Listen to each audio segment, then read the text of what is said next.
বিজ্ঞান ও প্রযুক্তি বিশ্ববিদ্যালয় হয়েছিল, এখনও দৃশ্যমান কোনো ভবন বা কোনো ক্যাম্পাস আমরা দেখতে পাচ্ছি। যেহেতু আপনি ঢাকা বিশ্ববিদ্যালয়ের ভিপি ছিলেন, দীর্ঘদিন ছাত্র রাজনীতি করেছেন এবং তুখোড় ছাত্রনেতা হিসেবে আমাদের ছাত্র জীবনে আপনাকে আমরা পেয়েছি, সেক্ষেত্রে আপনি বলবেন যে বগুড়া একটা বিশ্ববিদ্যালয় করা খুবই জরুরি, যেটা বেগম খালেদা জিয়া আমাদের মাননীয় চেয়ারপারসনের একটা স্বপ্ন ছিল, সেই স্বপ্ন গত 16 বছরে হয়নি।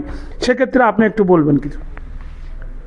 প্রযুক্তি বিশ্ববিদ্যালয়ের প্রকল্প তো হাতে নেওয়া হয়েছিল, কিন্তু আবার বলবো গত 16 বছরে এটাকে নেগলেক্ট করা হয়েছে, এদিকে নজরই দেওয়া হয়নি।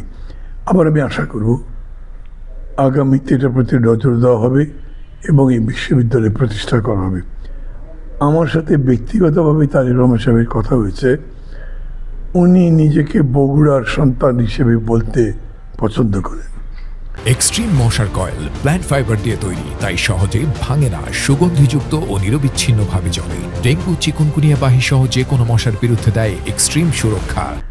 এবং আমাকে এরকম বলেছেন, আপনিও বগুড়ার মানুষ, আমিও বগুড়ার মানুষ, বগুড়ার জন্য তো কিছু করতে হবে। আমি তার জন্যে তার মধ্যে দেখেছি বগুড়ার জন্য একটা স্পেশাল ভালোবাসা আছে।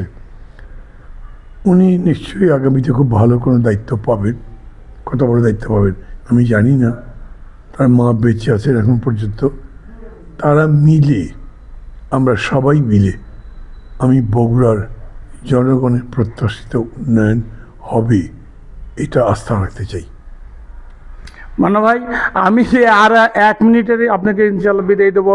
আমি বলতে চাই যে বগুড়াতে সিটি কর্পোরেশনের বিষয়টা অনেকখানি এগিয়ে গেছে।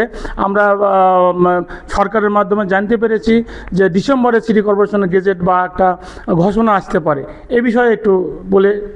আমি সম্পর্কে জানি না, আমি এটা বলতে পারবো না। তবে আপনাকে একটা কথা বলি, মানে বাংলাদেশ প্রতিদিনের প্রতি আমার কিন্তু একটা আলাদা দুর্বলতা আছে। সেটা হচ্ছে বাংলাদেশ প্রতিদিন আমি প্রচুর লিখেছি। বাংলাদেশ প্রতিদিনে যারা যারা ছিলেন বা এখনও আছেন তাদের সাথে আমার ব্যক্তিগত সম্পর্ক ভালো আছে। বাংলাদেশ প্রতিদিনকে সময় দিতে আমার কোনো কার্পণ্যের প্রশ্নই আসে না। তবে আমাকে ঢাকা একটু তাড়াতাড়ি পৌঁছাতে হবে।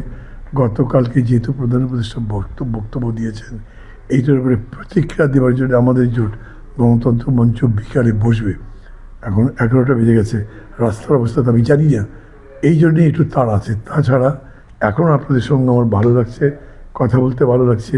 আমি জানি বাংলাদেশ প্রতিদিন আমাকে যতখানি ফোকাস দিতে পারে, অনেকগুলো ভার্নাকুলার সেটা দিতে পারে না।